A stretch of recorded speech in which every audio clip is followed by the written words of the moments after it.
I was dead wrong about this game. I had Denver, the favorite, winning a close, low-scoring game. 43-8? Are you kidding me?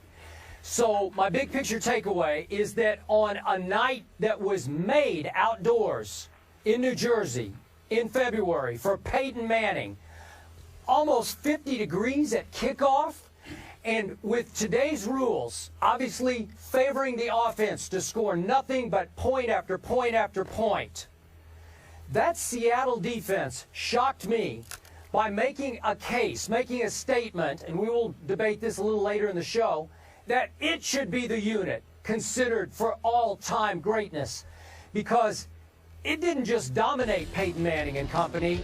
I thought it basically bullied Peyton Manning and company.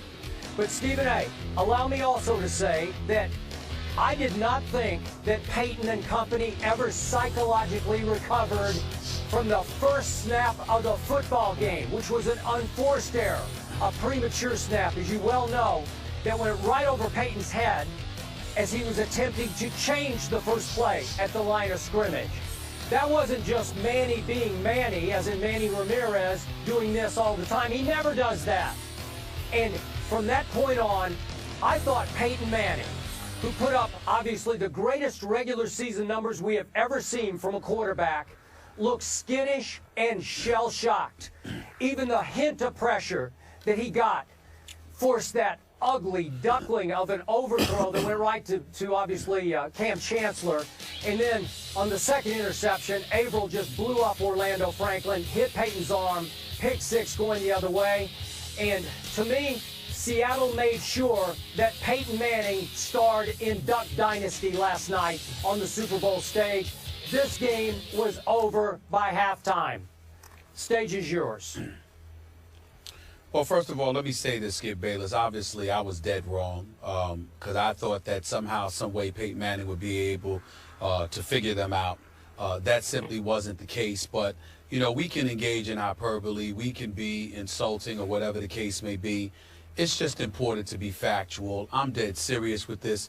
The Denver Broncos got punked yesterday in the Super Bowl on the world's biggest stage in sports. They got punked. They got embarrassed. They got stomped on. They got beat down in every phase of the game. They got outplayed. They got outmuscled. They got bullied. They got pushed around. They got outcoached, where John Fox and Jack Del Rio, the so-called defensive coordinator for the Denver Broncos, he should be ashamed of himself, too. They had this team ill-prepared to play. The opening snap, with Manny Ramirez, considering that name, but Manny Ramirez along with Peyton Manning, he couldn't hear. Even the Denver Broncos fans got outperformed because before a point was scored, before or immediately following kickoff, it was clear that this was a pro-Seattle crowd. No, it wasn't the same noise that you hear in Seattle, but it was noisy nevertheless. And it was so noisy, in fact, that it was incredibly alarming because Troy Aikman astutely pointed out while commentating for the game that this is not your typical Super Bowl crowd where it feels neutral or anything like that. I mean, when you heard, think about this. They're at MetLife Stadium in East Rutherford, New Jersey, about 3,000 miles from Seattle, Washington. And Peyton Manning Center could not hear his quarterback calling the play, making the call, because the crowd noise was that raucous. This is unbelievable. I've never seen anything like it in Super Bowl history, but that's what happened. And so for me, when I look at that, think about these sequences, Skip, and I'm talking about this is almost instantly. This is in the first minute of the game. You have Trenton Holiday comes out. He gets smashed at the 14-yard line, opening kickoff. Peyton Manning, very first snap, all of a sudden snaps over his head. You've got a safety. And then after that, they get the ball again, and you've got Thomas coming over on a slant pattern, and who is he greeted by? None other than Cam Chancellor, who puts a hit on him, and all of a sudden you watch everybody on Denver's offense. They're all soft. They all softened up from that moment. They were coming across the middle, looking every which way. They were scared to get popped. They had other stuff on their mind. That's why I use the word punk.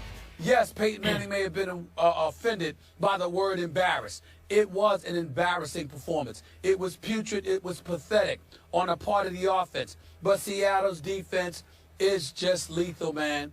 They are on another level. I cannot believe I was this wrong about how lethal and awesome they are. But I'm going to emphasize it again. The Denver Broncos did not just lose yesterday.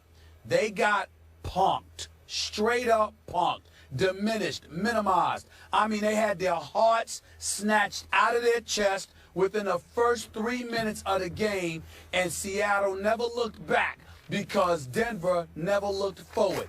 They were in survival mode, and obviously we saw how that worked out for them. I'm glad you brought up the fans. I meant to. I did tweet immediately about it because, to me, East Rutherford sounded like East Seattle, New Jersey. And I'm going to assume, Stephen A., that with ticket prices plummeting because so many people feared how bad the weather was going to be, that a whole lot of 12th men, so to speak, a lot of Seattle fans who had come east, snapped up those tickets.